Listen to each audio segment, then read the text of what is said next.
Hey guys, tonight we're kicking off an exploration of one of history's oddest uprisings. A revolt waged not with weapons or rhetoric, but with powdered wigs and ridiculously snug trousers. Picture guys so obsessed with style that they lugged pocket watches as big as dinner plates, strolled pet turtles on leashes down urban streets, and devoted more time to their hairstyles than most folks do to their whole existence.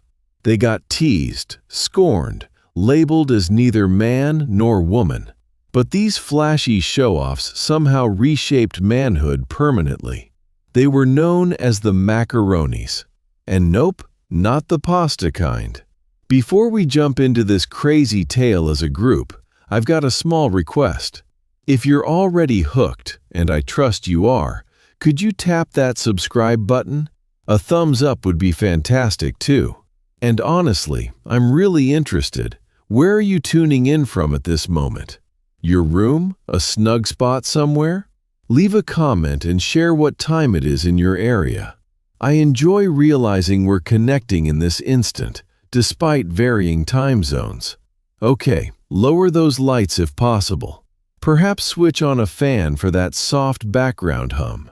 Settle in, because tonight's narrative kicks off in the 1760s amid London's elegant salons, where a bunch of young guys were set to shock a whole country just by obsessing over their looks. Visualize this. It's 1764 in Georgian England. London's roads reek of horse dung and chilly smoke. Most fellows opt for functional, dull outfits. Browns, grays, maybe navy. Wigs are compact and practical. Men's fashion is meant to be respectable, controlled, unexciting. But then, a change hits. Affluent young British men begin coming back from their grand tours, those lengthy jaunts through continental Europe that every noble's son had to do. They've visited Italy. They've seen France. They've sampled this unusual pasta called macaroni, and they've observed how Italians and French attire themselves, thinking, why dress like our dads? So they don't. Instead, they hit London changed. Horace Walpole, that noted chronicler of Georgian life, pens a letter to a pal describing these odd new beings. A club made up of all the traveled young men who sport long curls and spying glasses. He's referring to the Macaroni Club gathering at Almack's in St. James's. But what begins as a tiny group of oddballs soon turns into something larger. A trend, a sensation, a controversy. By the early 1770s, you couldn't stroll a London street without noticing them. Young men, sometimes teens just out of adolescence, dressed in ways that drew stares. Their coats were absurdly short and fitted, styled in that fresh Italian cut with tails so trimmed they scarcely covered the rear. The hues: ditch brown and gray. Imagine pastels, pinks, greens needing double dyeing of the cloth. First blue, then yellow, rendering them hugely pricey. Striped silk hose. Footwear with buckles so massive they seemed lifted from a duchess. But the wigs, oh, the wigs. To grasp why folks flipped over the macaronis, you must get the wigs. Ordinary men had small, humble wigs. Macaronis had structural wonders. Hair towers stacked high with pomade and powder, rising up to 2 feet overhead at times. These builds demanded such design that the wigs hid wooden supports inside. And balanced shakily atop this heap of false hair, a minuscule hat dubbed a nankeen, so tiny it seemed comical, which it kind of was. Imagine navigating a doorway with one of these wigs. You couldn't. You'd duck, sometimes tilt your whole frame sideways. Boarding a coach turned into a dramatic show. Yet they sported them boldly, rebelliously. The Oxford magazine in 1770 printed what could be the sharpest, most biting fashion critique ever.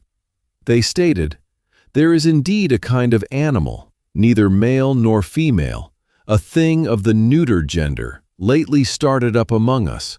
It is called a macaroni. It talks without meaning. It smiles without pleasantry.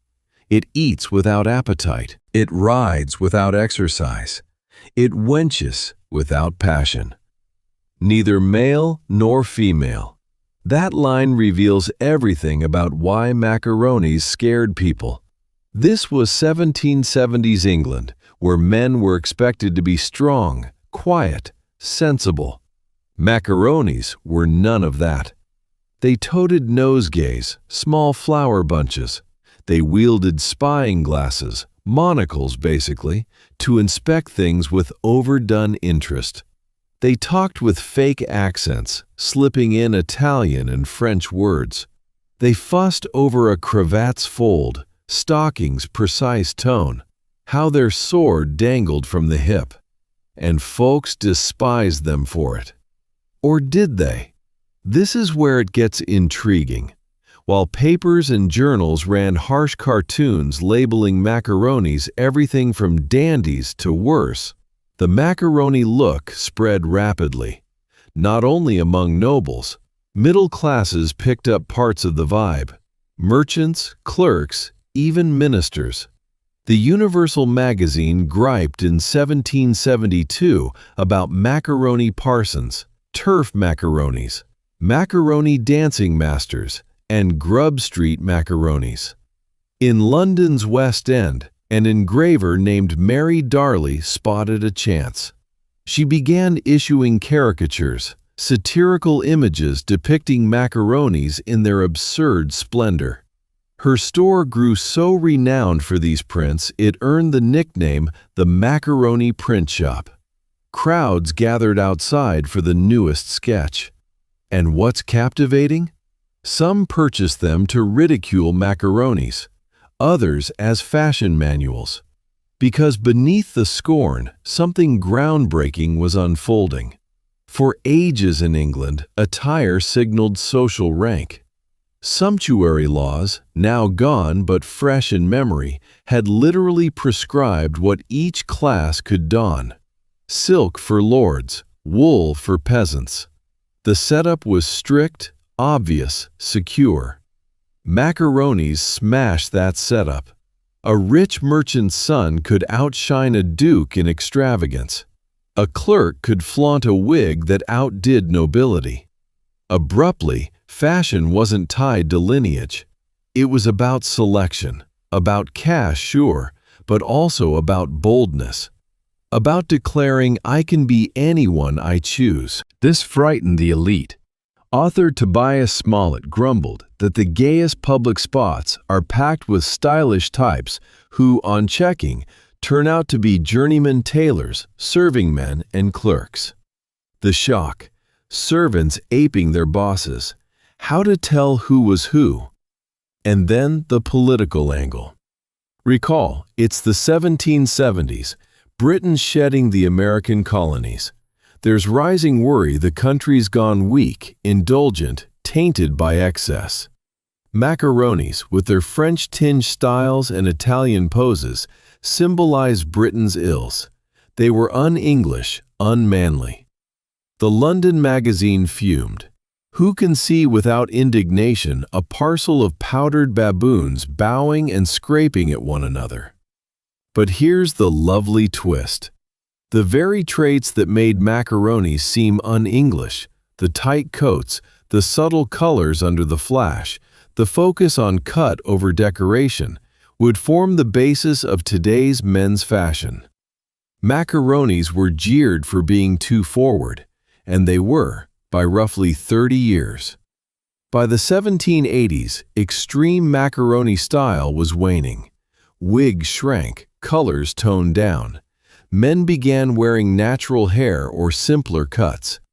In 1795, a tax on hair powder essentially ended wigs. The era of male flamboyance appeared over, except it wasn't. It was shifting, because from the macaroni fad's remnants, something fresh emerged.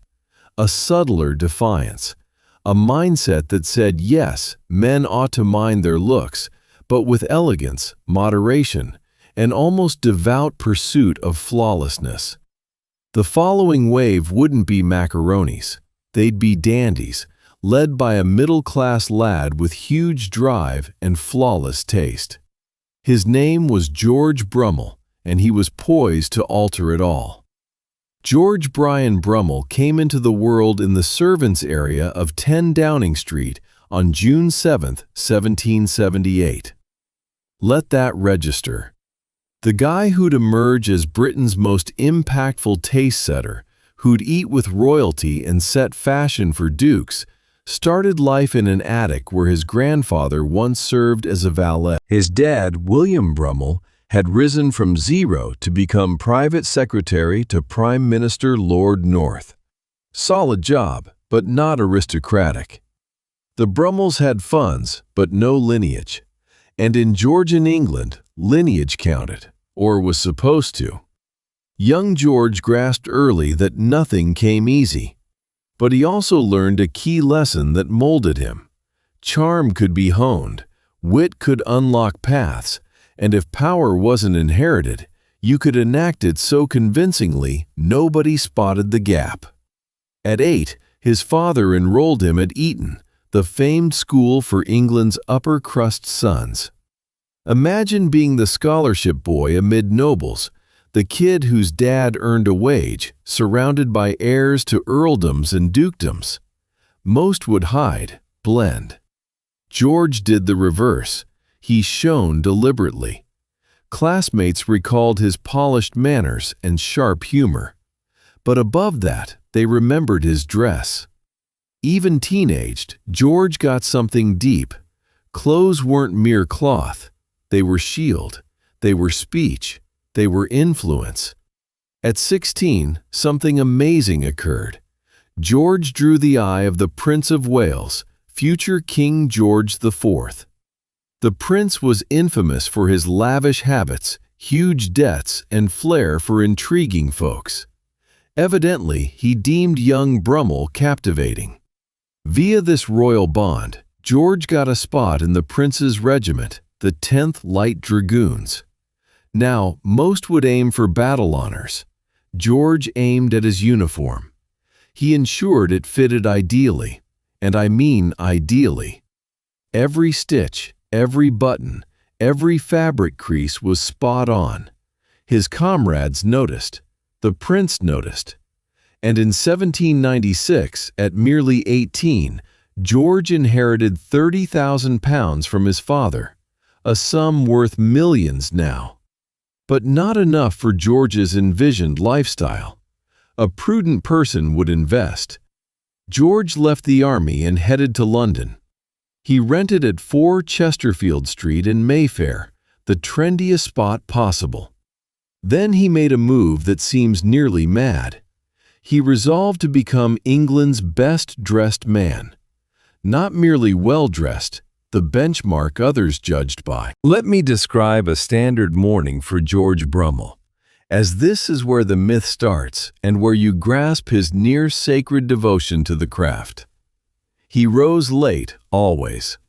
Dandies shunned early rises. Around noon, his valet arrived, and the routine commenced. First, the bath. This might seem ordinary to us, but in 1800s England, daily bathing was quirky at best, risky at worst. Most washed seldom, but Brummel scrubbed daily, so thoroughly he said perfume was unnecessary. His cleanliness was his scent. Then the hair. Rumor, and I adore this might hold, claimed he hired 3 hairdressers, one for forelocks, one for the back, one for sideburns. Fact or hype, it shows his seriousness. His hair required perfection. Not in towering macaroni fashion, that was done. Brummel kept his natural, cropped short in the Roman Brutus style. Simple, neat, current. But the true right, the cravat. Oh, the cravat. This plain white muslin neck wrap became, in Brummel's grasp, artistry. He'd stand at his mirror, valet with a fresh, starched cravat. Then tie it. If folds weren't ideal, if any wrinkle or asymmetry showed, he'd toss it and restart. His floor littered with discards. Dozens. Hours might elapse. Pals reported perfecting the cravat could take 2 hours. Consider that. 2 hours on neck fabric. Was he nuts, or did he grasp power in a way we miss? Because here's the point. People watched. Brummel's dressing became a spectacle. Audiences assembled, lords, officials, authors, in his room like theater-goers. They termed these his levées, from the French royal practice of a king holding court while dressing. Except Brummel wasn't royalty. He was nobody. Yet all craved attendance. The Prince of Wales himself appeared to see Brummel tie his cravat. Picture the British heir in a middle-class guy's bedroom observing him dress? That's beyond fashion. That's about crafting mystique, holding sway, grasping that in a world craving direction, the most assured one leads. And Brummel's style ethos? Radical in simplicity. He ditched macaroni hallmarks, the colors, embroidery, showiness. Instead, he pushed what later termed the great masculine renunciation. Dark tones, often dark blue or black. Coats tailored to hug like skin. Shirts white and crisp as marble. Buff or white pantaloons. Trousers really, though pantaloons lingered. Cut to trace the leg naturally. No gems except maybe a watch fob. No lace, silk, powder. All about cut, fit, fabric excellence. He shipped shirts countryside for laundering, distrusting London ones for whiteness. His boots shone with champagne, legend says. And with Brummel, truth and show blurred. That was his brilliance. He used multiple tailors, ensuring none claimed him solely. He knew his power stemmed from being indefinable, uncopyable. You could mimic his look, but not him. And the top rule? Never show effort. This idea spread. The Italians called it sprezzatura, studied nonchalance. All must seem effortless, as if Brummel awoke perfect. The 2 hours on cravat? Unmentioned. Rejected shirts? Obsessive details? Concealed. The world saw a man supremely casual, elegantly perfect. By early 20s, Brummel achieved the unprecedented. He became London's taste arbiter. If he liked your outfit, you succeeded. If he mocked it, and his mocks were famed, you were done. Men changed outfits if Brummel frowned street-side. There's a noted tale of a gent proudly displaying a new coat. Brummel inspected, felt the cloth, said merely, "Do you call this a coat?" The man ditched it. Another time, a compliment on Brummel's coat drew, "Thank you, I'm glad you like it. My tailor is a respectable man." The hint. Noticing clothes meant poor make. True elegance is unseen. His sway reached everywhere. He alone made trousers polite. Before, they were working class. He set the modern suit's frame. Dark jacket, light trousers, white shirt, simple cravat. Stroll any business area today. Men's attire is Brummel's vision, 2 centuries on. But his real power wasn't clothes.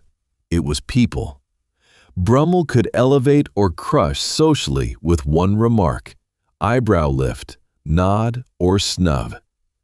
Even the Prince Regent, his friend, patron, England's mightiest, seemed wary of Brummel's verdict. And that might have warned him. George should have recalled his risky play. His status rested not on birth or riches, but charisma, act, fickle goodwill. But if Brummel sensed peril, he ignored it, or felt invincible. When you've honed every detail, mastered impressions, You believe you master all. You don't. And Brummel was set to learn that harshly. Because the pride fueling his rise, that unyielding confidence, refusal to yield, would ruin him utterly. The downfall started, like most woes, small. A glance, a cut, a clash of prides neither would yield.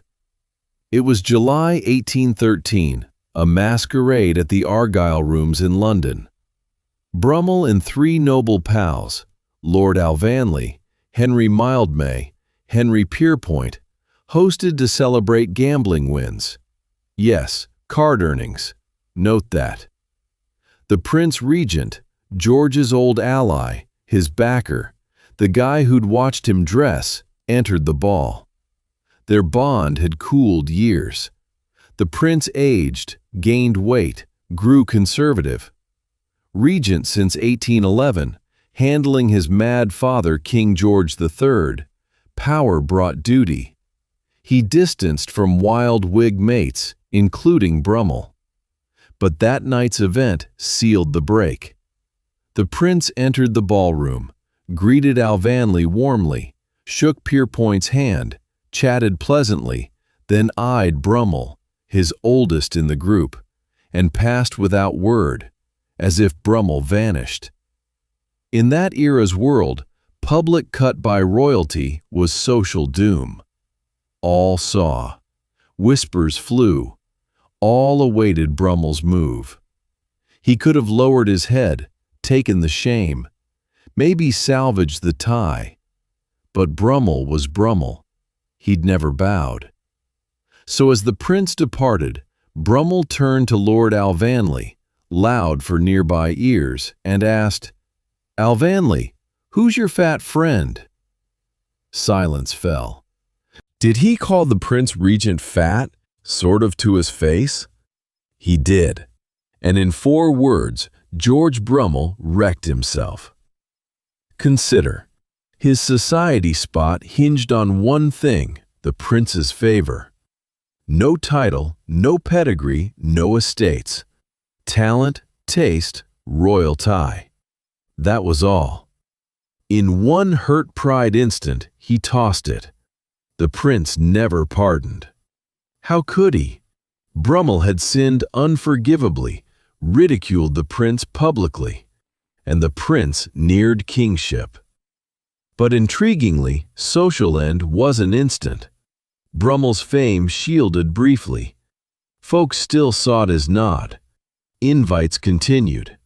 London's elite couldn't fathom Brummel's fall. He seemed immune, save one issue. A growing problem hidden under perfect veneer. Money. Or lack thereof. That £30,000 inheritance? Vanished. Brummel drowned in debt. See, Brummel started frugal. While noble friends wagered fortunes nightly at clubs like White's and Wattier's, Brummel mostly observed. He couldn't lose like them. A duke dropping £5,000 shrugged. Brummel couldn't. But pressure to match, sustain status, belong, it eroded him. Gradually he gambled. Small at first, then bigger. And like many gambling to fix cash woes, he worsened them. A detail from White's betting book breaks my heart. You can view these books today. They logged every bet. Members wagered on anything. I bet 5 guineas Napoleon reaches Paris by March 15th. I bet £10 Lord So-and-so weds before summer. It was fun. Brummel's bets appear. Dates show desperation rising. Sums grow, risks mount. Then March 1815, his last, that the Bourbons hold France's throne on May 1st.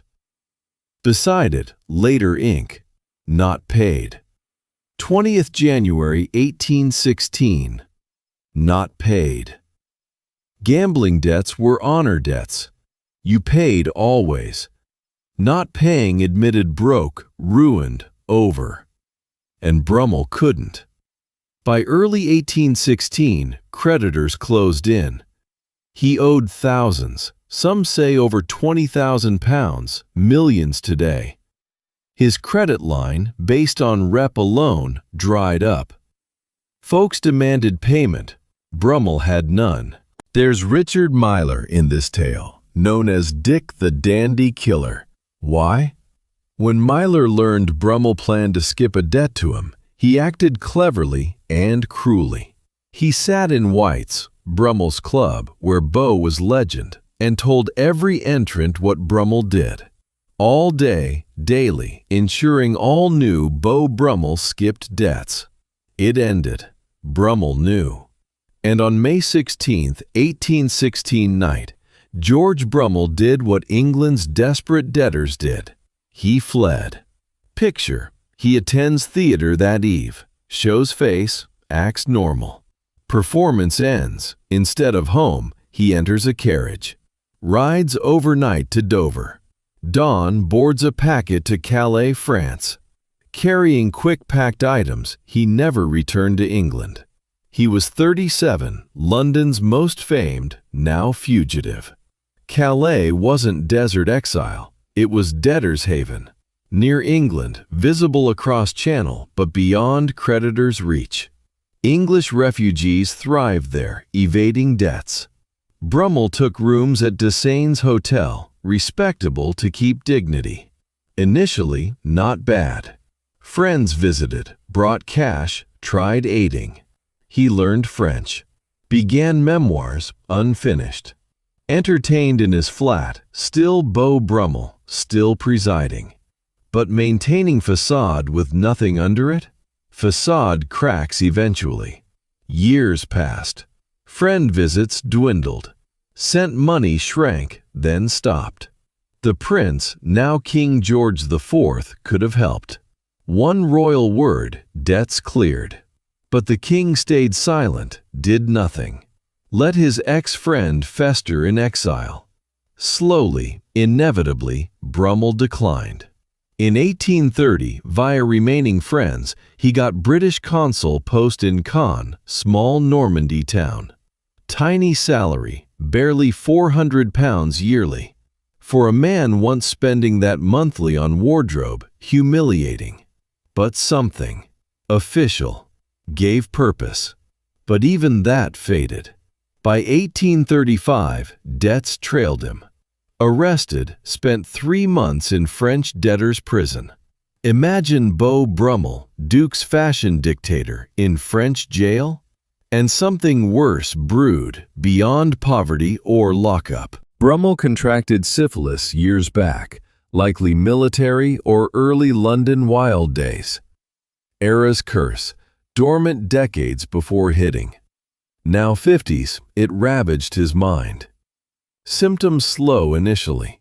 Forgetfulness, confusion, mood shifts. Then worsened sharply. By 1838, once spotless Beau Brummel became unrecognizable. His guarded appearance deteriorated. He stopped bathing, the daily bather when none did. Clothes dirtied. He'd don odd mixes, taste lost, sometimes forgot location.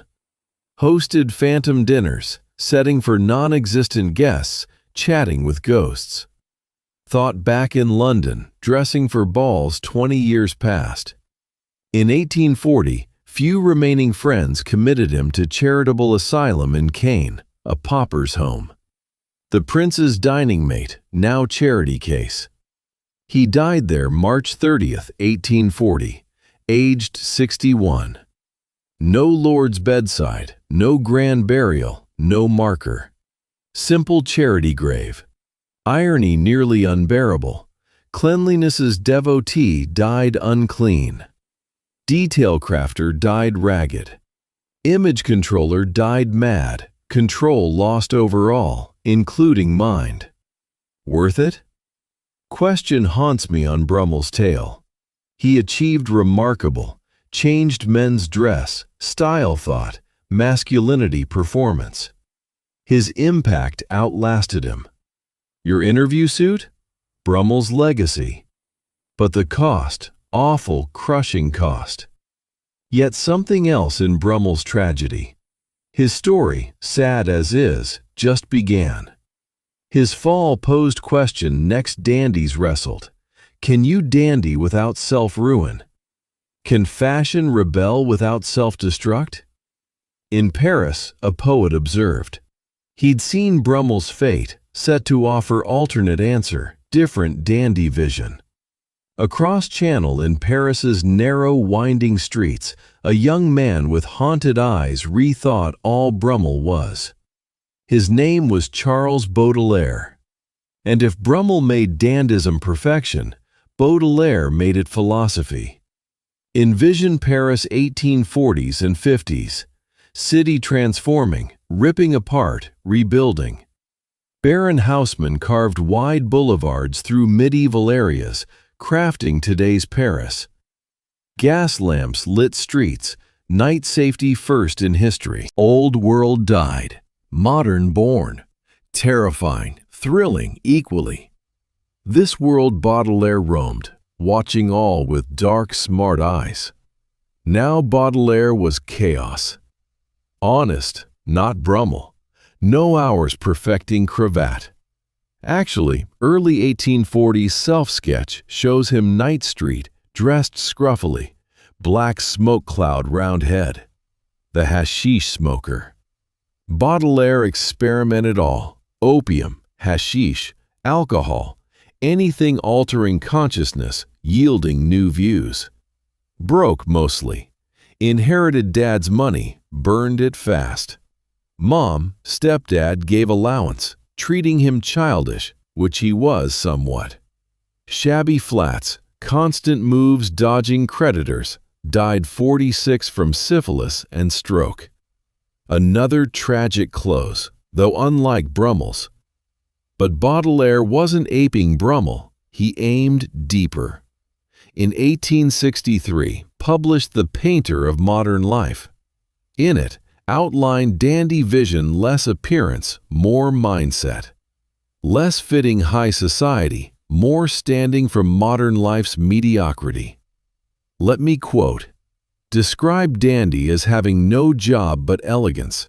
Said dandism emerges specially in transition times, when democracy isn't yet dominant and aristocracy only partly weakened, discredited. See? Dandy lives in cracks, uncertain gaps between old, new. Dandy refuses dying aristocracy or rising middle class, creates own slot. But Baudelaire went deeper, likened dandism to religion. Literally, dandy's elegance, devotion like Old Man of the Mountains commands enjoining suicide on intoxicated disciples. Intense, right? Saying dandism demands fanatic devotion. Then wrote chilling, "Dandism is the last spark of heroism amid decadence." Ponder, last heroism spark. Saying in world flattened by industry, mass production, democracy making all equal, in that, dandy's individual insistence, specialness, life as art is sole heroism left. But Baudelaire's dandy wasn't just clothes. Introduced flaneur. From French flaner, to stroll, saunter, but more. Flaneur wandered modern city no goal but observation. Detached yet involved. Watched crowd without joining. As Baudelaire wrote, one whose element is crowd like air to birds, water to fish. Imagine 1850s Paris.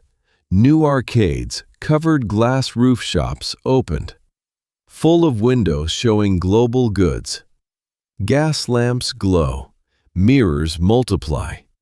Like capitalist dream walk. And flaneur strolls, not shopping but observing shoppers. Not rushing work, but watching rushers. Famous tale, likely apocryphal, but love it. Some Paris dandies walked pet turtles on leashes through arcades. Why? Force slow pace, resist modern life's quickening. Imagine turtle-walking mall? Not eccentric, philosophical. Statement: I reject your speed. I reject productivity. My aim: see, feel, experience, not produce, consume.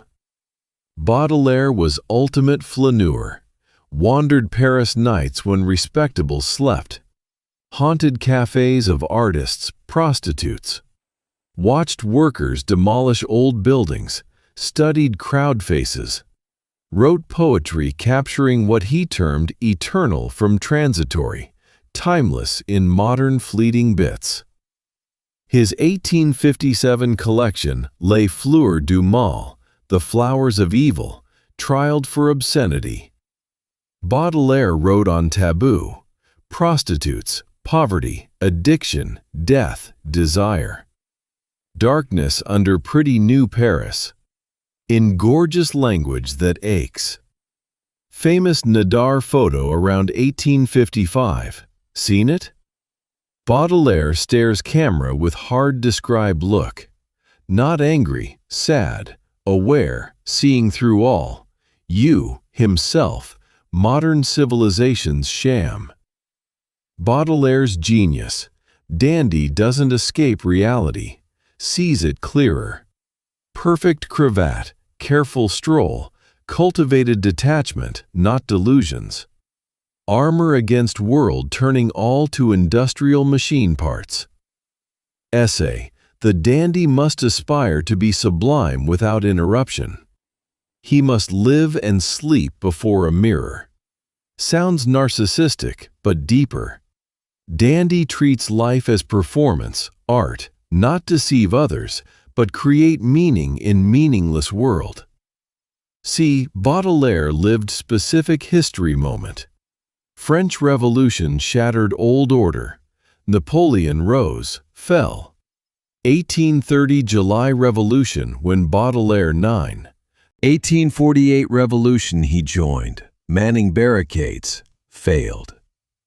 Democracy rose, so industrial capitalism. Traditional meaning, religion, monarchy, hierarchy, collapsed. What belief? What purpose? For Baudelaire, beauty. Not comfy, pretty. Beauty including ugliness. Staring death, decay, finding transcendent. Dandy becomes beauty's priest. Maintains standards, refuses compromise, treats moments sacred if approached right. And interestingly, Baudelaire linked to city itself. Modern city, Paris, but London, eventually New York, created new human experience. Stranger crowds, endless stimulation, constant change. Flaneur dandy first adapted. Walk chaos, stay centered, alone in crowd. Find beauty in gaslight, garbage. Beautiful paradox in Baudelaire's thought. Dandy supremely artificial, all constructed, chosen, performed. But artificiality more honest than others' natural acts. All perform, all artificial. Bourgeois businessman rushing work, pretending meaning. He performs too, unaware. Dandy knows, chooses role consciously. Baudelaire wrote, "The dandy is blasé, or affects to be, as a matter of policy." Affects to be, phrase key. Dandy might truly bored or pretending, irrelevant, performance point. Baudelaire's life disaster. Never wed, though long with Jeanne Duval, mixed-race actress. Fought mom constantly. Perpetual debt. Publishers cheated. Critics dismissed. Contemporaries saw provocateur at best, corrupter at worst. But post-1867 death, shift. Writers, artists realized his work. French symbolists claimed founder. European artists painted, wrote reflecting vision. Early 20th century, German philosopher Walter Benjamin obsessed Baudelaire, seeing key to modern urban life. Benjamin wrote on flaneur, arcades, capitalism changing consciousness. Through Benjamin, Baudelaire's ideas influence film, literature, theory, even city, tech thoughts today. But for our tale, Baudelaire turned dandism from fashion pick to philosophy. From Brummel's appearance perfection to Baudelaire's perception perfection. From fitting high society to standing from all society. And this philosophic dandism poised to find perfect form in another, man living Baudelaire's ideas so fully, outrageously, he'd become history's famed dandy. His name, Oscar Wilde. Story showing dandism's glory, danger treating life as art. Oscar Wilde entered rooms like owning them. Not aggressively, more favoring by presence. Tall, sturdy, long curls just so, dressed like mobile gallery.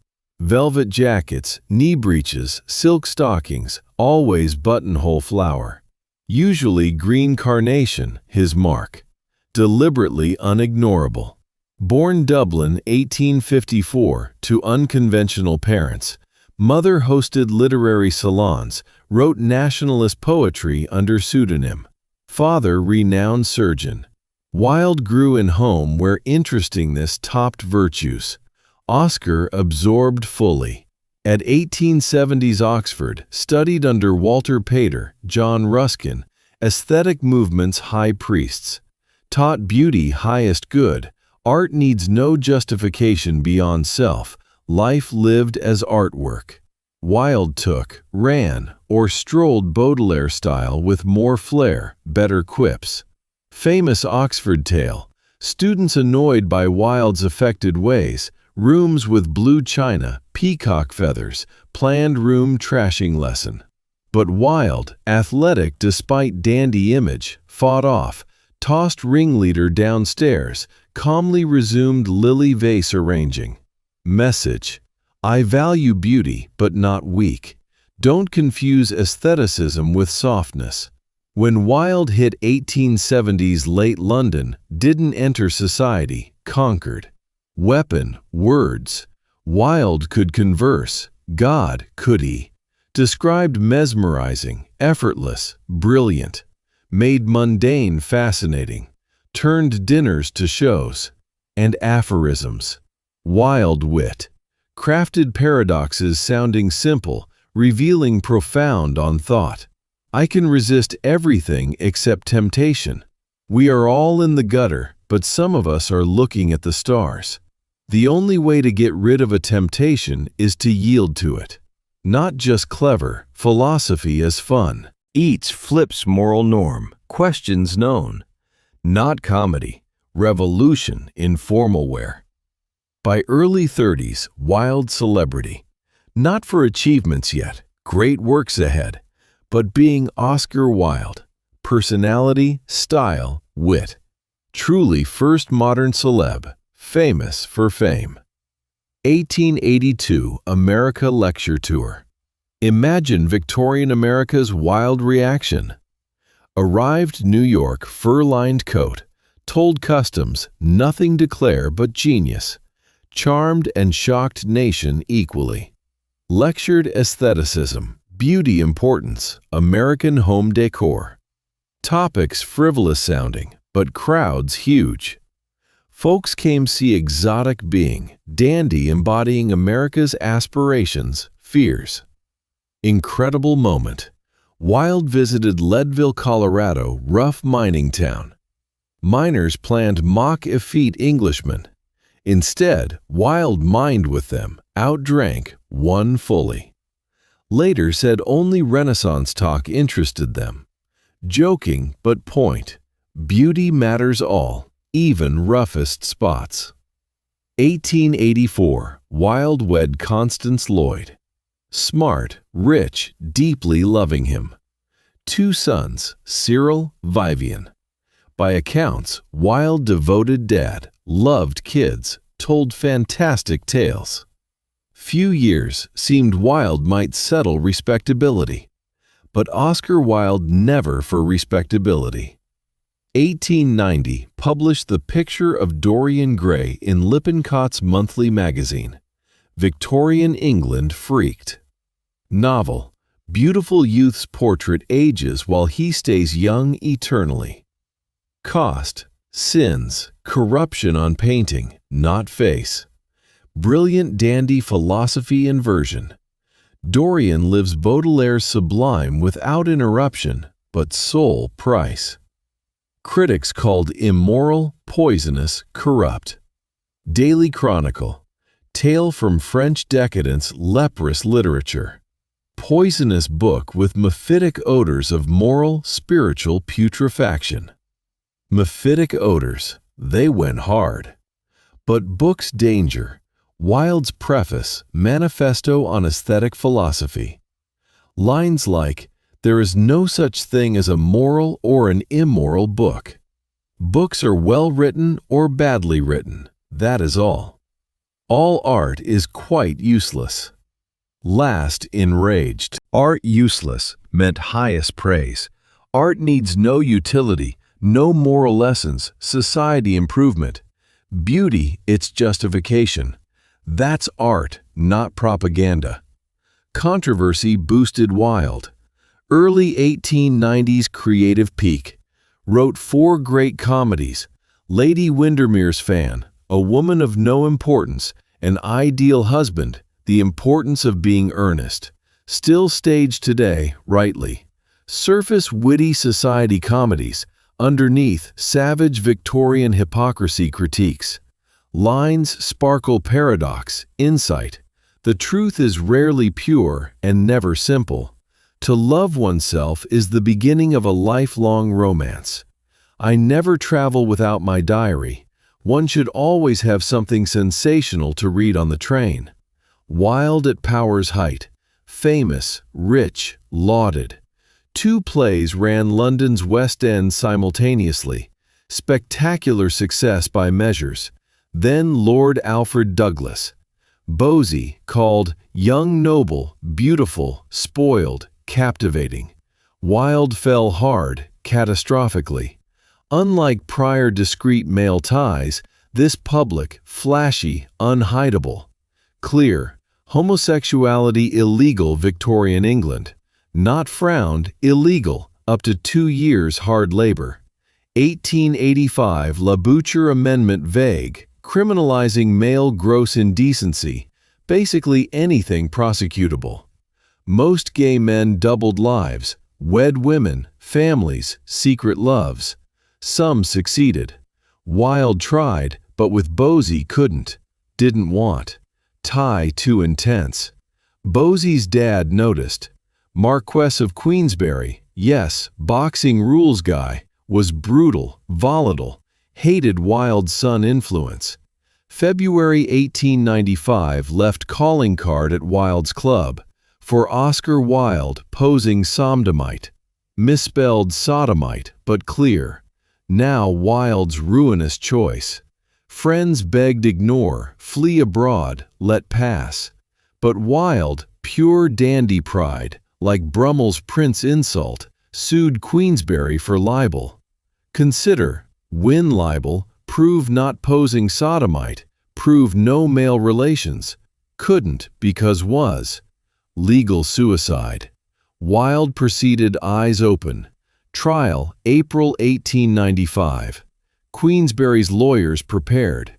Found young men, many working class, servants, rent boys. Testified one by one. Details, sordid, damning, public. Wilde cross-examined. Brilliant, terrible. On Bosie's poem Immorality. It is not moralistic, it is beautiful. On younger men ties. I don't think it matters what anybody's age is if they are agreeable companions. Defiant, honest his way, refusing shame pretense. But Victorian England, defiance, fatal. Libel collapsed. Wilde withdrew. Queensberry won. Wilde's career over. Worse, Crown, pressured, charged Wilde gross indecency. 2 more trials. Wilde defended. Friends begged France flight. Boat waited. Could escape. Wilde stayed. Why? Pride? Fatalism? Bosy love? Likely all. Later wrote, I decided that it was nobler and more beautiful to stay. Nobler, more beautiful. Facing prison, thinking dandy, artist, choosing beautiful over smart. Second trial hung jury. Some couldn't convict England's top playwright. Prosecution retried. May 1895. Wilde guilty. 2 years hard labor. Judge, it is the worst case I have ever tried. I shall, under such circumstances, be expected to pass the severest sentence that the law allows. In my judgment, it is totally inadequate for such a case as this. Wilde to Pentonville, then Wandsworth, finally Reading Jail. Conditions brutal by intent. Hard labor, pointless toil like oakum picking, treadmill. Food barely edible. Solitary, no talk. Many maddened. Wilde lived for talk, beauty, pleasure. Trapped, gray, silent hell. Health crashed. Teeth fell, malnutrition. Hair grayed. Ear infection, later fatal. But worse than body, spirit break. Taking art, beauty, life, locking in ugliness, silence, meant to shatter. Did many ways. Released May 1897.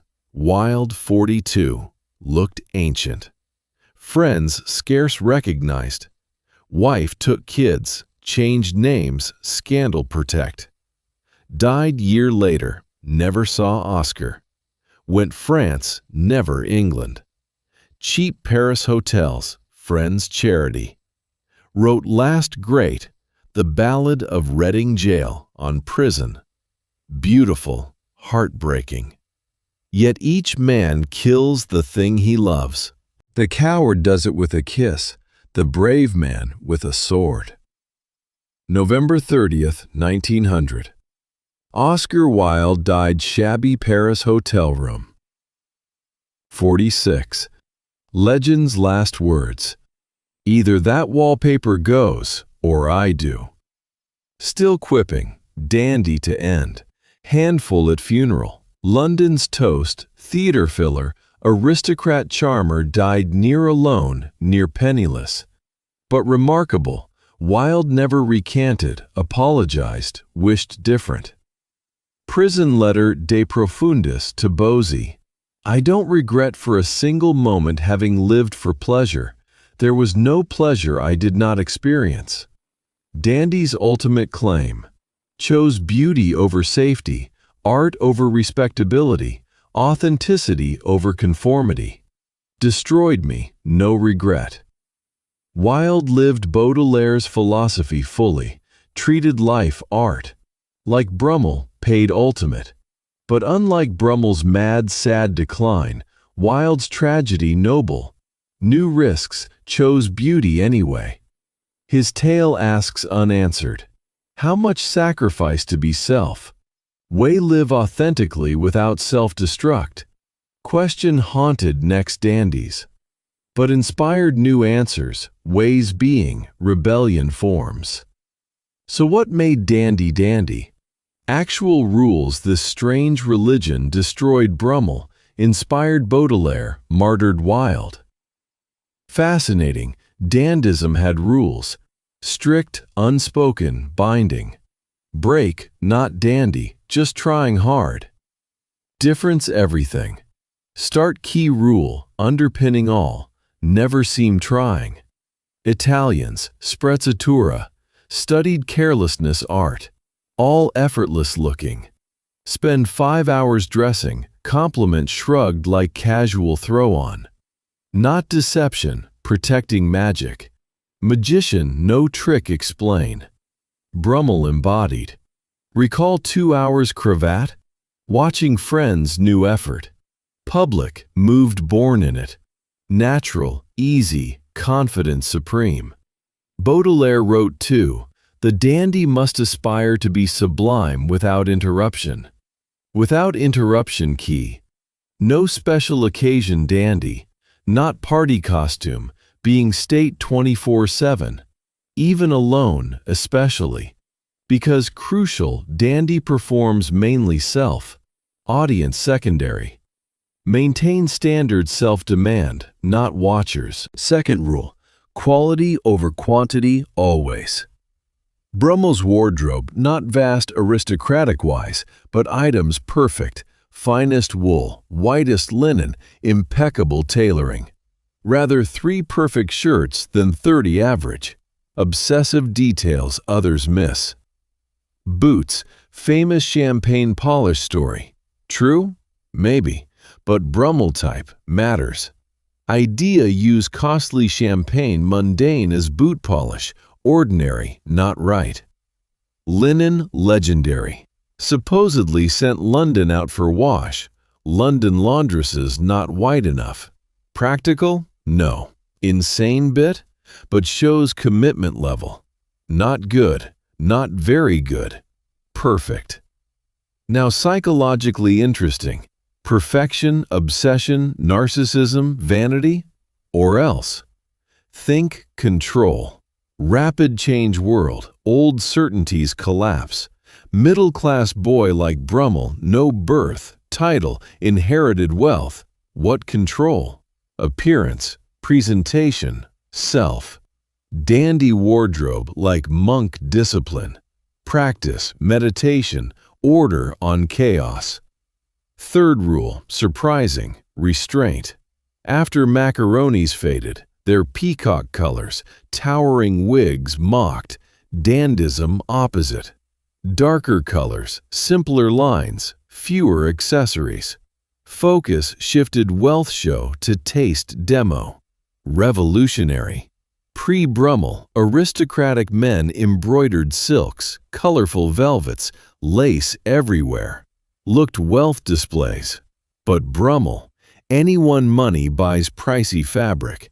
True elegance cut, fit, knowing not where. Black power color, or dark blue near black. White shirts always. Buff or white day trousers, black evening. Minimal jewelry, maybe watch, nothing more. Aristocrat's sword. Brummel, rare. Cluttered line. Simplicity harder than old show. No hide bad tailoring under embroidery. Every flaw showed. Body right. Fit perfect. Nowhere hide. Became modern menswear template. Any formal event today, men dark suits, white shirts, simple ties. Brummel's legacy. We live his world, knowing or not. Fourth rule, wit over wealth. Crucial dandies, no need rich. Fact, greatest dandies broke. Had style, intelligence, conversation fascinating ability. Brummel dined London's best tables with a loan. Wild captivated society words, not money. Dandy currency, charm, observation, turning moments interesting. Why dandies often writers, artists? Baudelaire, obviously. Wild. Lord Byron, absolutely dandy preterm full. Later, Truman Capote, Tom Wolfe, white suits. Even Andy Warhol, weird way. Understood attention power. No money buy, capture personality. Fifth rule, strangest, detachment. Dandy observes, not fully joins. In room, not quite of it. Baudelaire's flaneur. In crowd, separate. Not aloof sake, philosophical. Dandy keeps ironic distance everything, including self. Always double consciousness, being, observing simultaneously. Wild captured, even trials, prison facing. Sense part watch drama, appreciating aesthetics. Not no pain, but saw pattern, tragedy, artistic structure own destruction. Detachment, survival mechanism. Live margins, reject conventional success, respectability, need distance conventional judgments. Dandy views bourgeois world. You find me strange, I find you boring. Sixth rule, dandy's sole duty, self. Baudelaire, dandy no profession but elegance. Scandalized, man no useful job, parasite. Dandy reply, exactly, refuse useful, refuse productive. Existence my art. Genuinely radical 19th century. Industrial capitalism teaching worth equals productivity. Dandy, no, worth intrinsic. Valuable, exist, observe, maintain standards world to mediocrity. Course, philosophy worked independent income. Brummel inheritance till gambled. Wild earned writing, attitude pure dandy. Wrote not productive need but self-expression. Reality, most dandies worked, patron-dependent, perpetual debt. Philosophy aspirational, but aspiration mattered. Refusal accept human value, economic productivity. That rebellion. Seventh rule, crucial, irony armor. Dandy never earnest, never cares too much. All slight smile, raised eyebrow, not quite serious sense, even when. Served purposes. First, mockery protection. How mock if self-mocking? Second, subversive say getaway. Joking, weren't you? Third, maintained distance. Wild master. Serious philosophy as jokes. Deep insights paradox wrapped. Serious? Plain? Both. Ambiguity point. But interesting. Ironic detachment. Earnest refusal. Wit armor. Cost. How real relationships always performing. How vulnerable when vulnerability inelegant. How help ask admitting need code violates. All three main dandies, Brummel, Baudelaire, Wilde, died essentially alone despite lifetime admirers. Performance-giving power also isolated. Armor protecting also imprisoned. Eighth rule. Suffer beautifully. If suffer and life ensures, do stylish. No complain, no explain. Dignity maintain, even collapse. Ideal in Baudelaire, dandy smiles through pain. Like Spartan boy fox-bitten, ancient tale, stole fox, cloak hid, let eat stomach not admit theft. Stoicism level. Healthy? No. But certain terrible beauty. Brummel destitute Calais, entertaining visitors, standards long as could. Wild prison, aesthetic observations surroundings. Even destruction, performance on. And that's dandism thing, unsustainable. Life as art, perfection maintain, constant mask, no compromise. Do while, years maybe. But eventually gives. Money out, health fails, society turns, performance weight unbearable. Every discussed dandy paid terrible for beauty over practicality, art over survival, style over safety. Yet something responds, admires, dared own rules, cost regardless. Question: philosophy self-destructive necessarily? Or way take dandy insights beauty, authenticity, self-creation, resisting conformity without tragedy? Question explored 20th century unexpected places, people. Because dandism didn't die wild, evolved, traveled, found new forms, meanings, practitioners. Some communities became more powerful. Not personal aesthetic, but political resistance.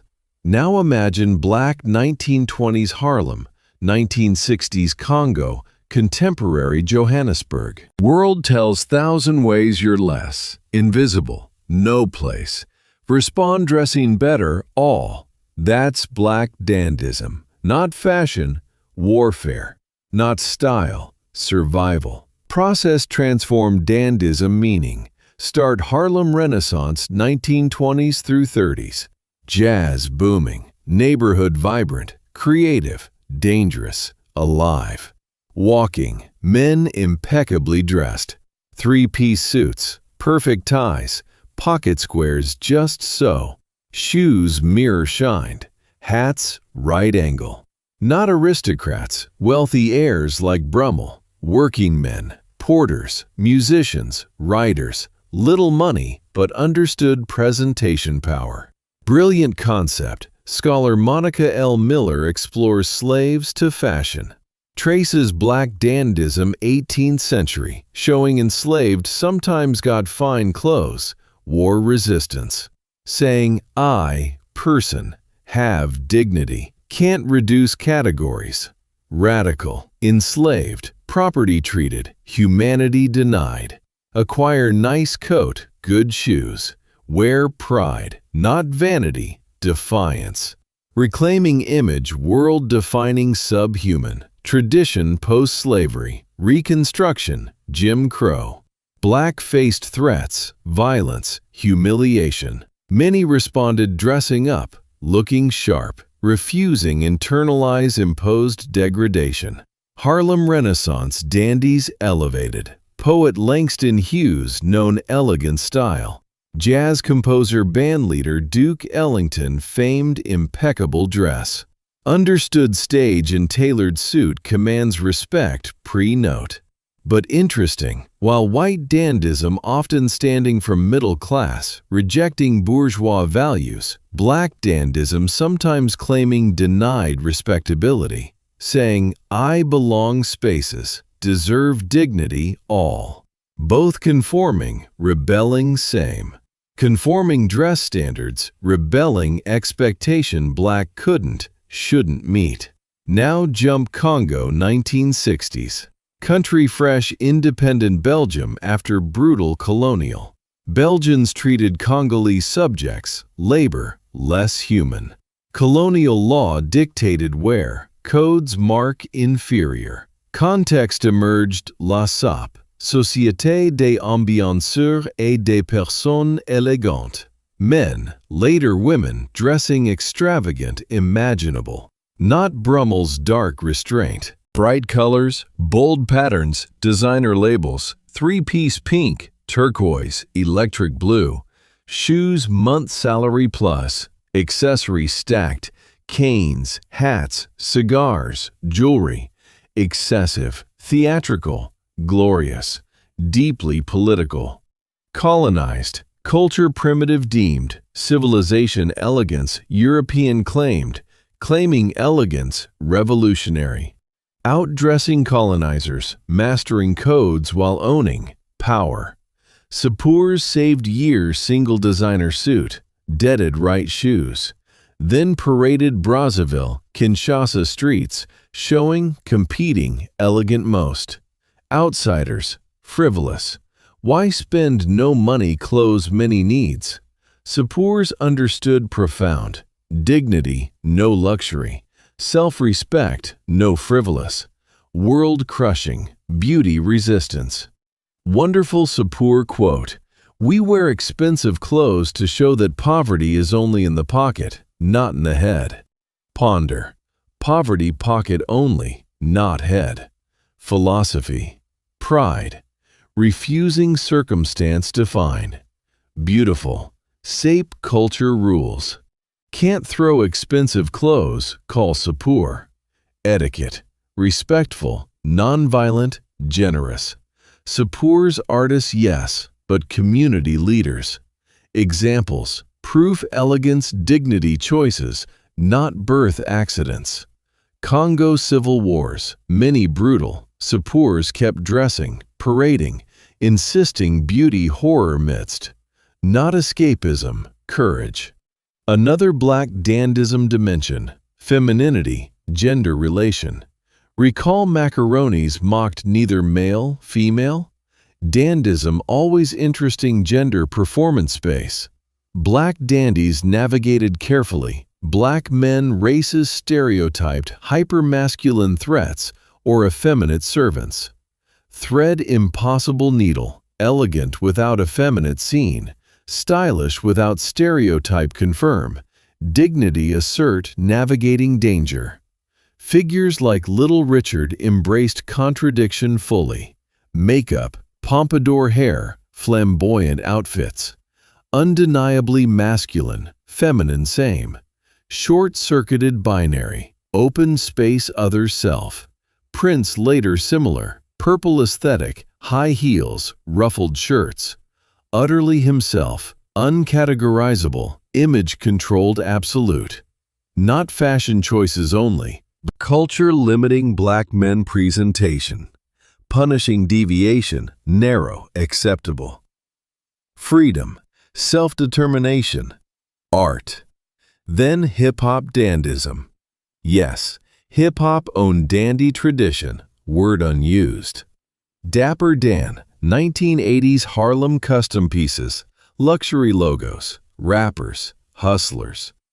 Dandism, taking high fashion symbols, remixing, speaking different community, claiming unintended luxury. Andre 3000, Outcast. Man Award shows jumpsuits, kilts, outfits no sense perfect sense, same. Carrying tradition through Prince, Little Richard, Duke Ellington, Harlem Renaissance dandies. Back enslaved dignity dressing. What Andre, all black dandies understood. Style language, says word unexpressible. Claims space, demands recognition, insists humanity, everything denying. Beautiful symmetry. Brummel used dandism rise middle-class origins, claim unbirth aristocratic space. Black dandies claim denied human space. Same tool, higher stakes. But not men only. Quaintrelles, female dandies, term never caught like dandy. Black communities' women understood presentation power deeply. Josephine Baker, 1920s Paris. Using fashion, performance, international star. Zora Neale Hurston. Distinct style, attitude. Diana Ross, Grace Jones. Grace Jones, oh my God. Not wearing clothes, making statements. Architecture, art. Contemporary black women dandies everywhere look. Janelle Monáe, black-white suits, claiming masculine codes utterly herself. Solange Knowles, curated avant-garde looks. Tradition, word or not. Strikes most black dandism, takes dandy self-creation emphasis, adds urgency. Not want elegant, refuse forced identity. Define self.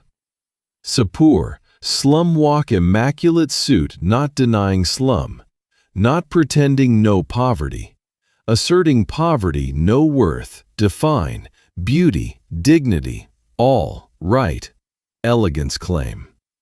Black dandy Harlem Jim Crow, best suit, dangerous.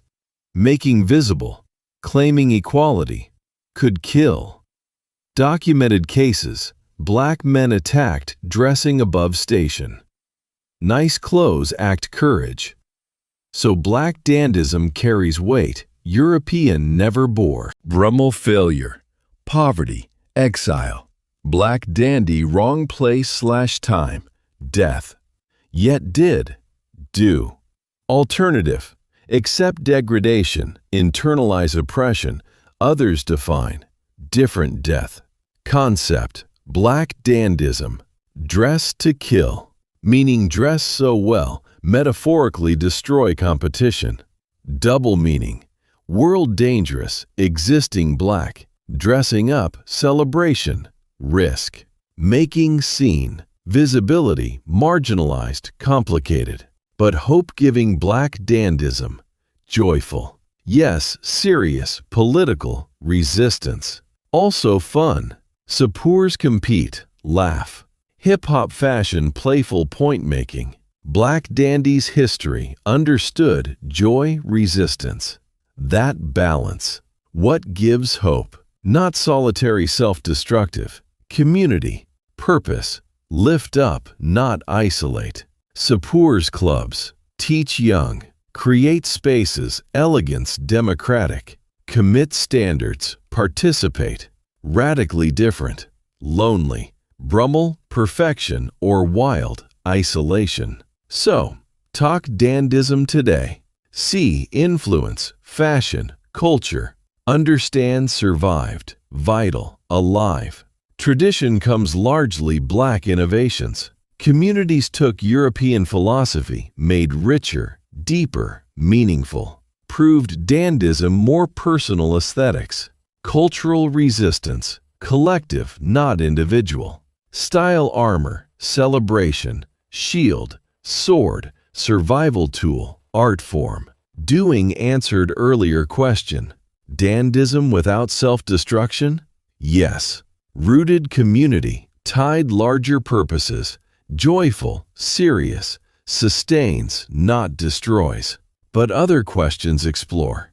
Dandism not close, politics, deeper, psychology, identity, strange human need, perform existence. Get real. What's mind someone? 2 hours cravat.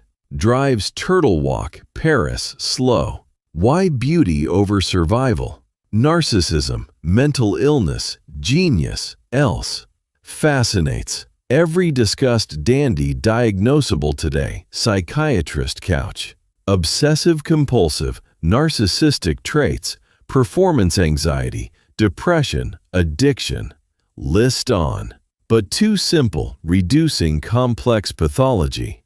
Start obvious. Narcissism. Yes, something. Dandy absolute self-focus. Appearance, presentation, perception. Brummel day. Revolved image, create, maintain. Textbook narcissistic. But complicated. Narcissists need constant external validation. Admiration dependent. Dandy theory performs mainly self.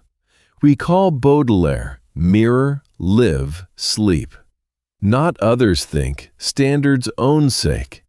Brummel famously cared not what thought his clothes, only what he theirs. Not quite narcissism. Else, aesthetic authoritarianism. Appointed self-judge, standard-bearer, authority. Not need approval, believed knew better. Healthier narcissism? Debatable. Different. Control issues, undeniable dandism part.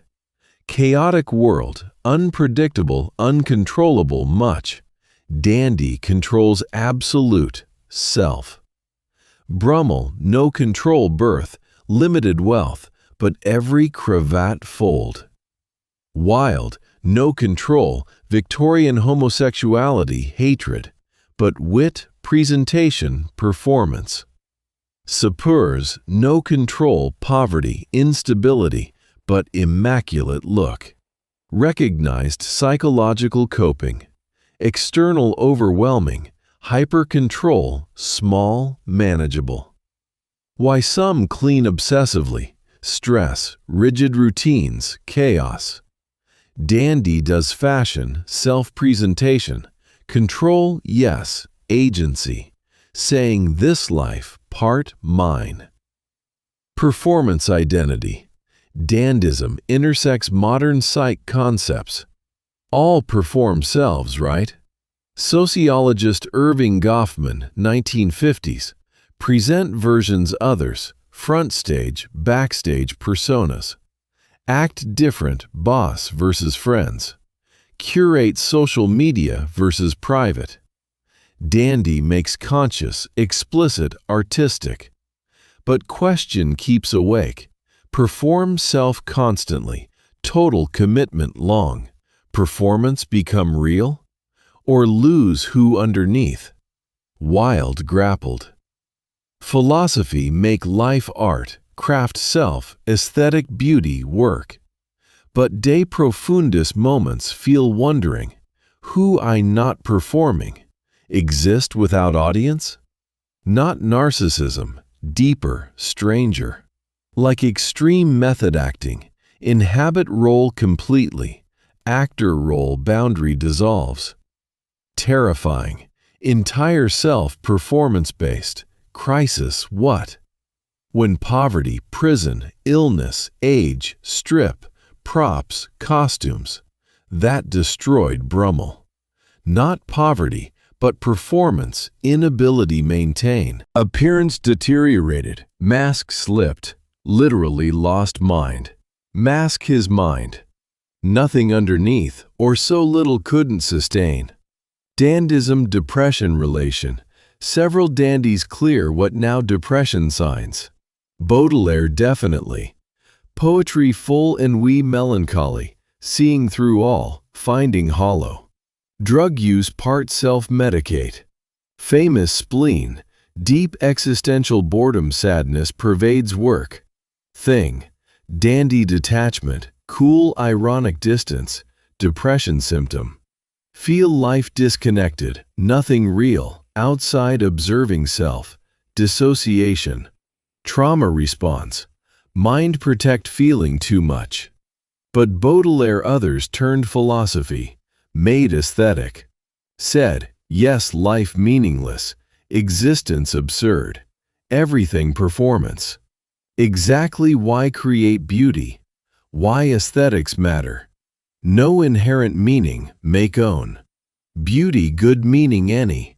Profound, almost existentialist pre-existentialism. Put Baudelaire with Camus, Sartre. Create meaning choices, commitments, aesthetics. So dandism depressive or depression response. Way find purpose traditional meaning sources collapsed. Maybe both. Addiction aspect, undeniable. Brummel gambling addicted, Baudelaire drugs alcohol. Many historical dandies addictive personalities. Way, dandism itself addictive. Perfection pursuit, standards maintain, constant detail attention. Addiction structure, need more same satisfaction.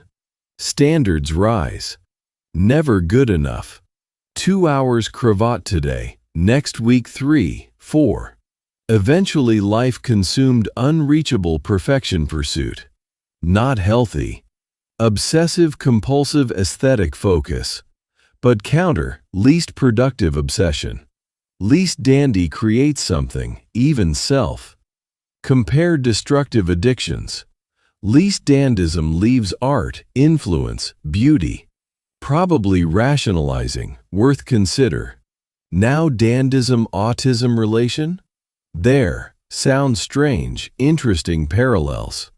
Intense specific interests, check. Minute details others miss, check. Traditional social cues difficulty, compensated, rigid rules systems, check. Sensory sensitivity. Many dandies' fabric textures, clothing feel, suggest heightened awareness. Obviously not diagnosing historical. Irresponsible, meaningless probably.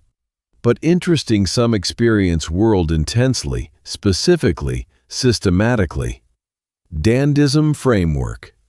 If notice every detail, feel textures keenly, comfort systems rules, struggle unstructured social, dandism script. Rules follow. Makes interaction performance clear guidelines. Not pathology, adaptation. Way exist world not naturally accommodate process. Self-creation versus self-deception. Dandism philosophically tricky. Dandy, creating self. Artist, medium own life. Empowering, agency, choice, freedom. But creation or deception. Creating self or mask hide no solid self underneath. Modern psych views self-constructed anyway. All create selves, choices, narratives, presentations. Dandy does more consciously, artistically. But danger taking far. Everything performance, no authentic underneath. What crisis moments? What sustains performance impossible? Wild found something underneath eventually. Prison stripped perform, discovered rediscovered, pain yes, kind authenticity. De profundis, painful read. Watching realize performance not enough. Real person underneath, neglected, ignored, almost destroyed persona demands. Here's think really happening psychologically dandism. Self-protection form become prison. Start protect harsh world perfect exterior. Control can control, self-art criticism bounces. Not rejecting you, just failing appreciate artistic vision. But time armor heavy barely move. Built walls protect become trap. Performance giving power becomes only existence way. Tragedy repeated. Dandy starts agency, choose, create, ends imprisonment, can't else. Don't know who without this. Unless hold lightly. Perform knowing performing. Commit maintaining distance, real. Black dandies figured better European predecessors, not just individuals. Community, politics, larger. Connection beyond self, made sustainable. Sapeurs laugh, selves taking style, deadly serious.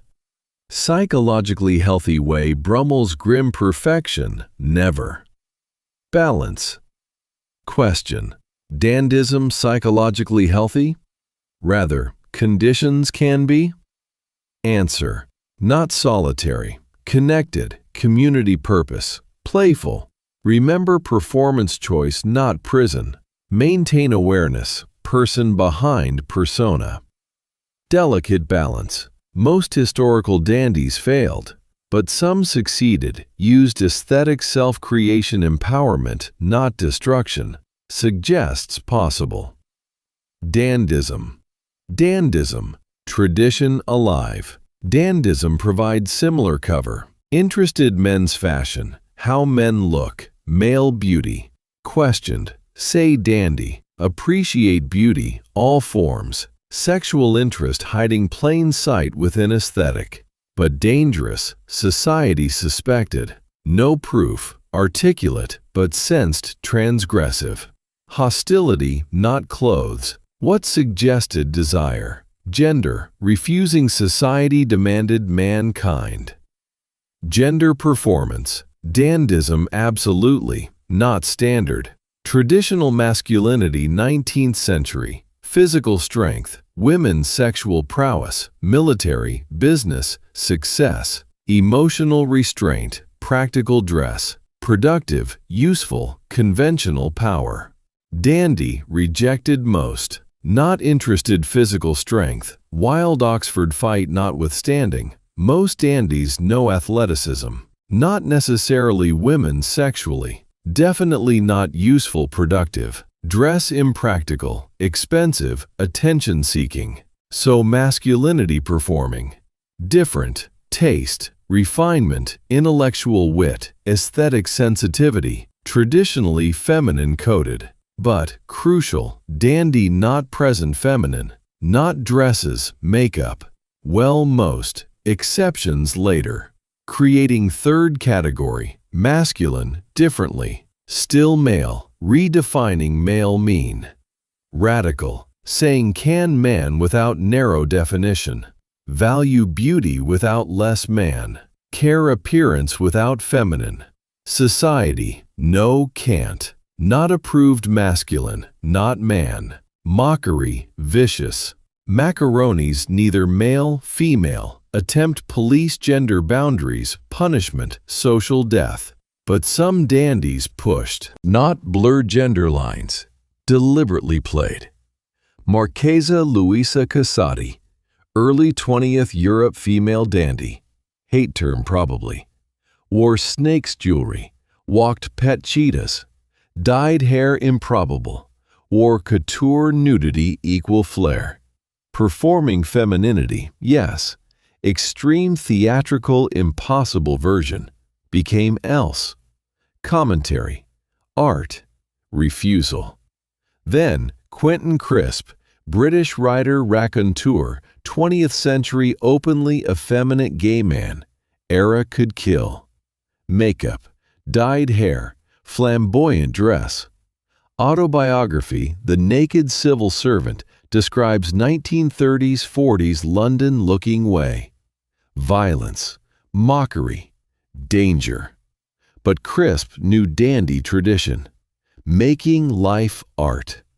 Appearance statement, refuse pretend, refuse hide. Visible, even dangerous. Takes dandy philosophy, adds extraordinary courage.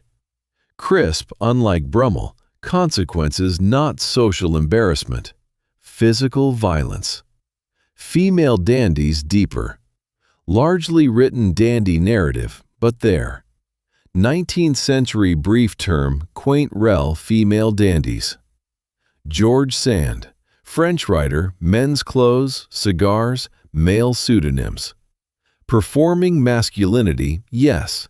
Creating space, world moved differently, freedoms women dresses couldn't.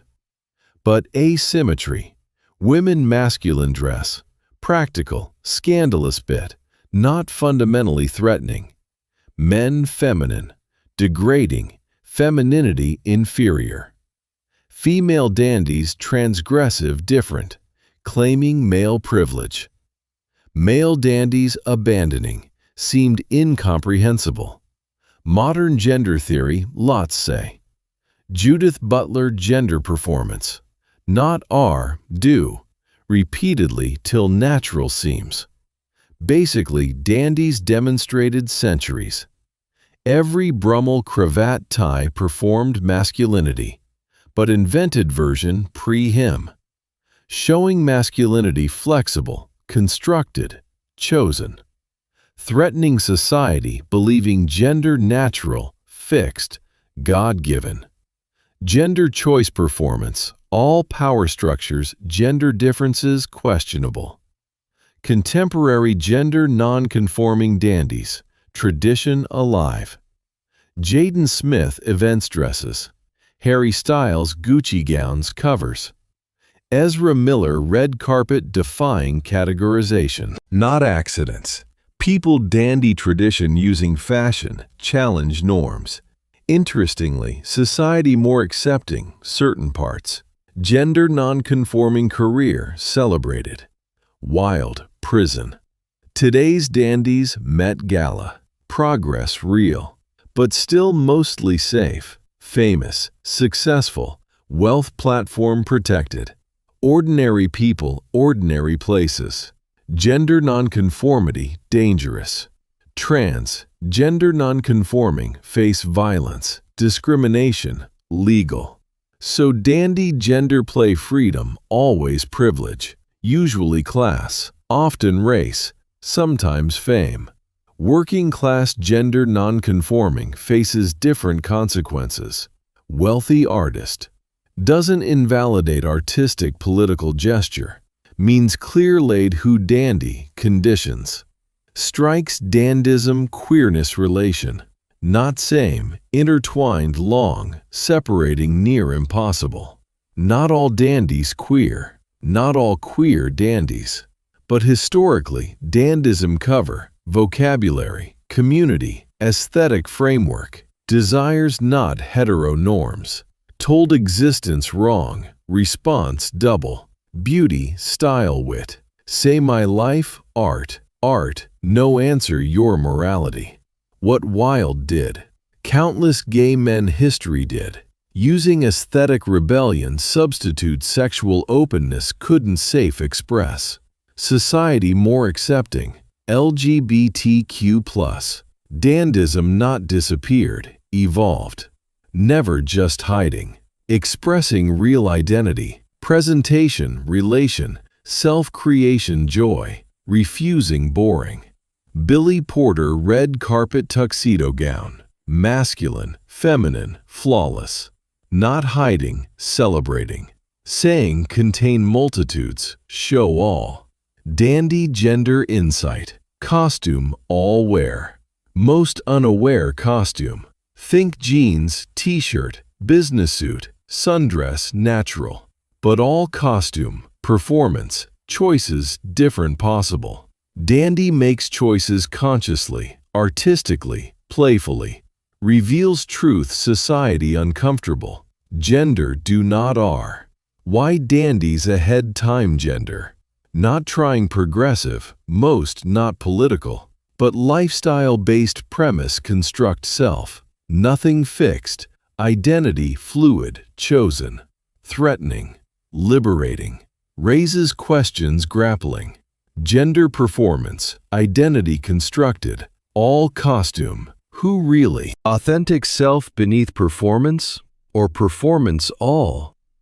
Dandies lived, died questions, creating, performing, sometimes losing performance. Lives, case studies, possibilities, dangers, radical self-creation. History shows, construct selves, perform identities, need solid build, core authenticity, or purpose beyond performance. Found that connected aesthetic project community politics larger, survived, thrived. Didn't, made performance everything, often didn't. Dandies succeeded, balance, dandism, tradition alive. Walk major city today, look, people wearing? Businessman tailored suit, Brummel's ghost. Fashion blogger curated vintage, Baudelaire's flaneur smartphone. Teen limited edition sneakers, meticulously styled streetwear, detail considered. Dandy tradition alive well. Dandism didn't die, evolved, spread, democratized, commercialized, digitized. Process transformed all, think fashion, identity, self-presentation. Trace evolution, wild how much influence seemingly frivolous philosophy. After wild 1895 trials open, dandism underground England while. Too aesthetic, beauty concerned, different, dangerous. Wild, crime association cautious. But Paris different. French always comfortable aesthetic rebellion. 1920s interwar, Jean Cocteau, poet, filmmaker, artist, absolute dandy. Moved Paris society, studied elegance, openly gay, artistic, scandal, art equal. Surrealist Salvador Dali, waxed mustache, eccentric outfits, persona constructed as painting.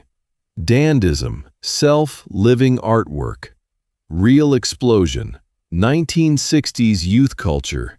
Mods England, working-class kids obsessed Italian fashion, perfect suit cut, right scooter, clubs. Spent paycheck jacket, up all-night sleep wrinkle clothes. Familiar? Dandy code working-class London transplant. Quality, quantity over, appearance, identity, style, rebellion.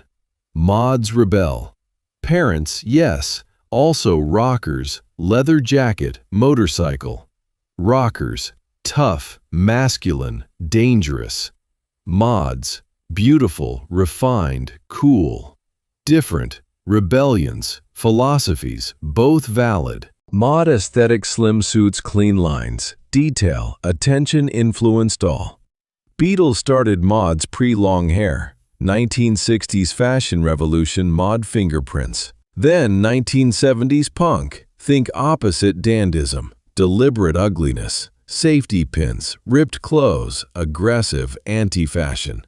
Closer. Vivienne Westwood. Malcolm McLaren created punk fashion. Absolute dandy tradition. Using clothing. Shock, challenge, norms, statements. Making fashion art, politics. Punks, many hours looks, carefully torn clothes, precisely arranged. Pins, perfectly chaotic hair. Work, detail, attention, obsessive focus.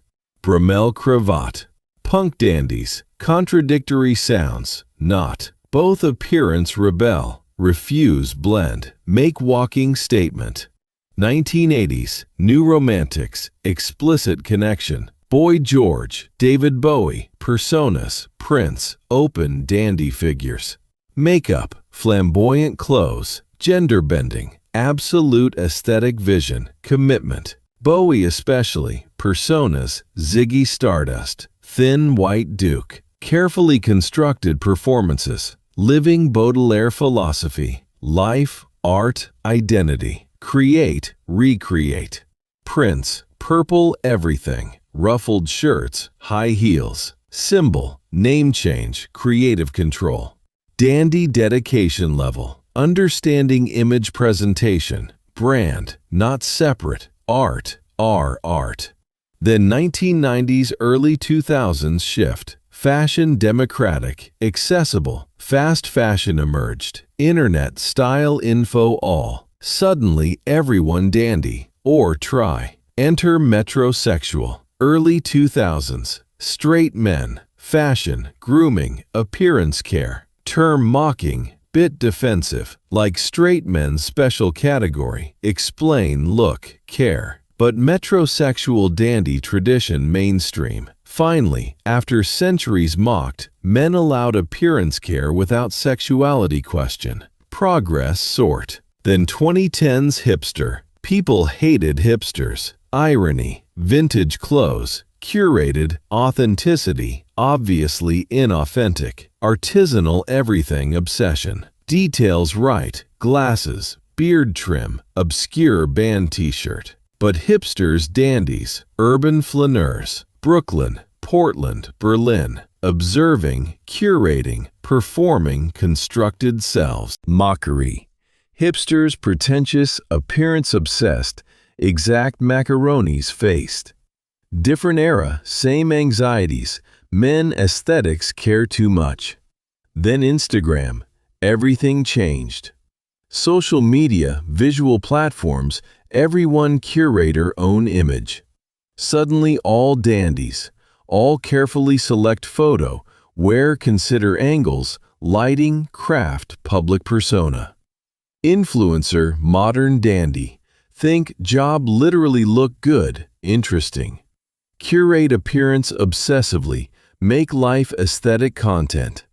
Successful influencers, dandy rules instinctive, never seem trying hard, cultivate effortless style. Consistent aesthetic vision, build persona. Some better, others obviously, structure pure dandism. Street culture dandism, another direction. Limited edition sneakers, camp out. Supreme box logos, thousands. Designer skate brand collabs. Quality quantity over rarity. Value appearance identity. All dandy principles applied. Hoodies, sneakers, not tailored suits. Streetwear understood. Original dandies appreciate. Provenance matters. Got where? Designed who? Story behind. Matters much. Looks. Not object. Narrative. Sophisticated. Understanding fashion communication. Clothes, stories. Identity constructed. Aesthetic choices. K-pop visual presentation, another level. Groups BTS, Blackpink, styling everything. Outfit, hair color, accessory chosen specific image. Living art pieces, walking music videos. Fans engage deeply, analyze outfits, track designers, recreate looks. Visual members, group members chosen looks, job partly beautiful. Dandy tradition globalized, amplified. Korean companies basically create professional dandies, career-based curated appearance, performed personality. Men's fashion exploded past decade, ways shock 30 years ago. Men's grooming, skincare, fashion blogs, style YouTubers, industry emerged, men can, should appearance care. Not weird, expected. Dandy 1. Appearance matters, style worth attention, men beautiful, mainstream now. Red carpets, men black tuxedos, boring, safe. Now Timothy Chalamet, backless tops. Lil Nas X fantasy costumes. Michael B. Jordan patterns colors. Competing best-dressed women, same. Massive cultural shift. Happened decades. Dandies, Brummel, Wilde, Bowie, now normalized men's appearance art. Suit itself, Brummel's invention. Deconstructed, reconstructed 1,000 times. Designers Tom Brown suits. Technically correct proportion, bizarre. Short-cropped, deliberately strange. Playing form, subverting tradition. Conversation. Virgil Abloh, pre-death, brought streetwear, luxury, Louis Vuitton. Quotation marks everything. Literally, designs, often words, quotes. Making performance visible, showing construction. Deeply dandy. Double consciousness. Performing, aware, performing. Creating, commenting, creation. Social media feedback loop. Post outfit, others see. Inspired, create version, posted. Cycle. Fashion spreads faster, evolves faster. Democratic. But dark side. Pressure always on, always good. Curate life, constantly, exhausting.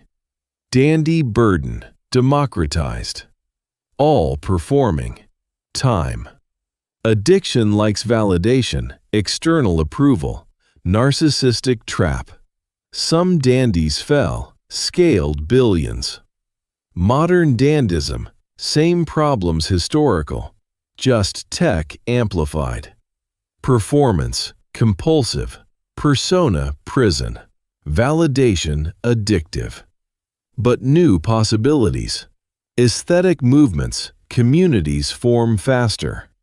Rural Kansas kid learn Japanese. Street fashion, Korean styling. Congolese sape phone. Democratization, real. Diverse voices heard. Centuries dandism. White European men dominated. Now fashion influences everywhere.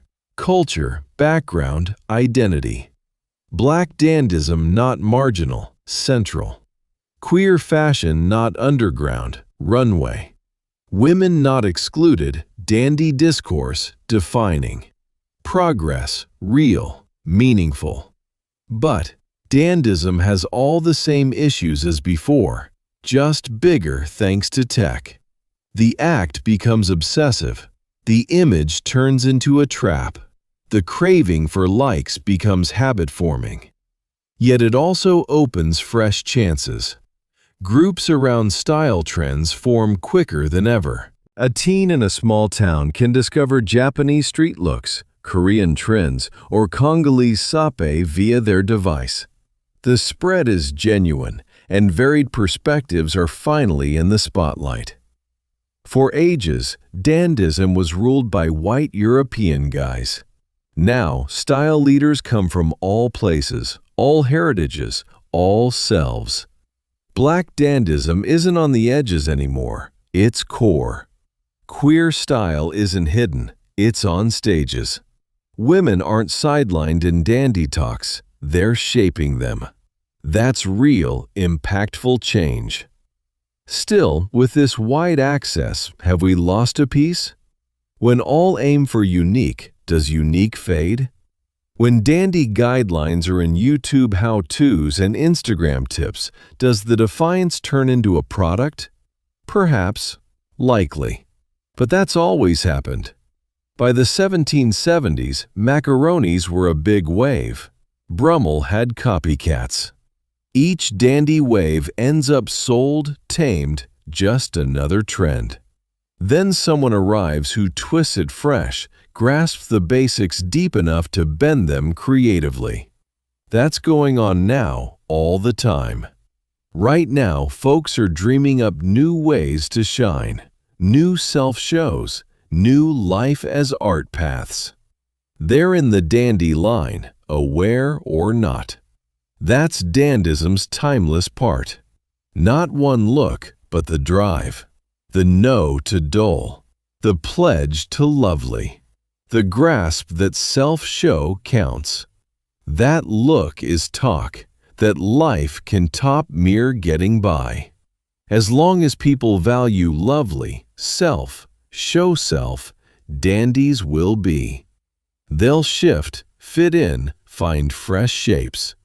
So, after this big trip through dandy ages, from powdered macaronis to online stars, from Brummel's neckties to Sapeurs suits, from Wild's green blooms to Prince's purple storm.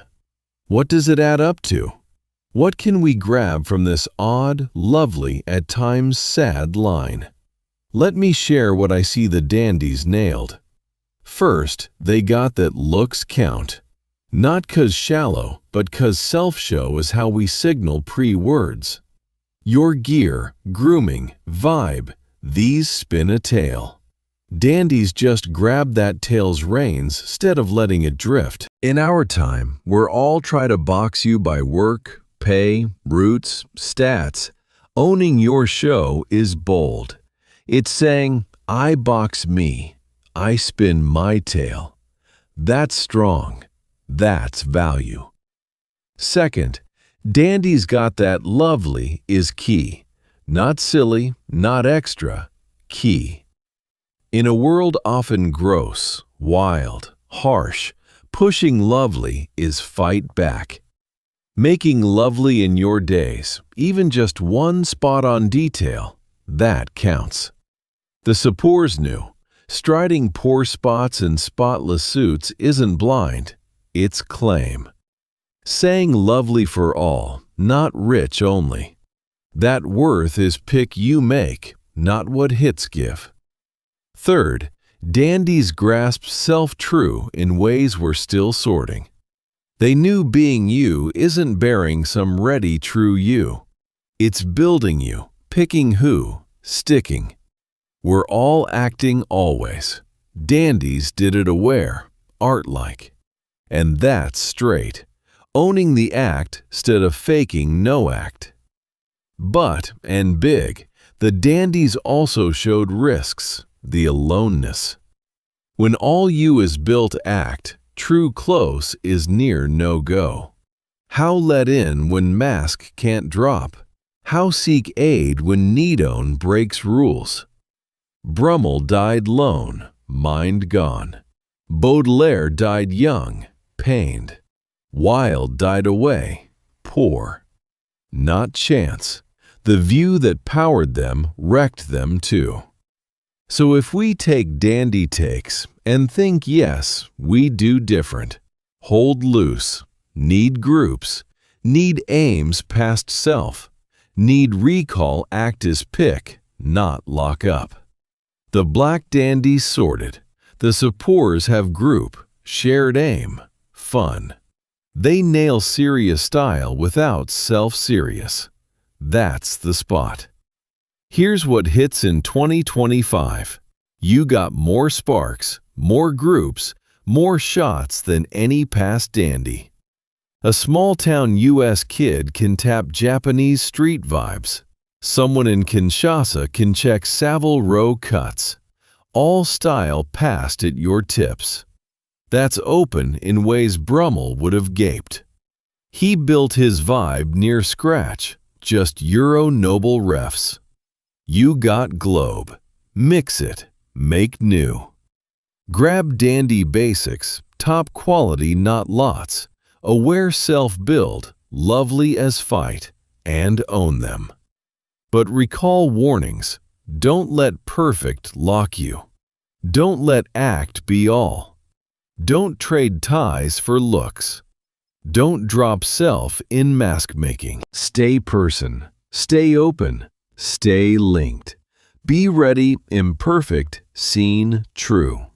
That's the mix we want. Dandy's lovely self-build pledge, plus human tie and true need. They can fit, not clash. You can mind deep how show and still let folks in. You can aim high and kind self when short. You can act and be true. The cool of now? Perform beautiful, but know why. Make self art-like, but tie to real. Whether group or cause or craft or more, ground look project meaningful. Not just you. Balance. Thanks staying this long, odd, lovely, dandy trip. Thanks letting shared tales folks dare different, no to dull, lives to art, even wreck. Hope their tales hit you. Hope grab from their smart. And hope think them next dressing, next picking world show. 'Cause you make those picks anyway. Might as well aware. Might as well lovely.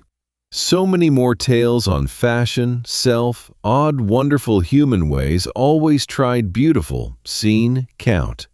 Tales cross time, culture spot. I'll keep sharing if you keep tuning. Till next, care selves, kind selves. And recall, you already build self, no or not. So might as well intent. Do beautiful. Do way honors past dandies and you becoming. Sweet dreams.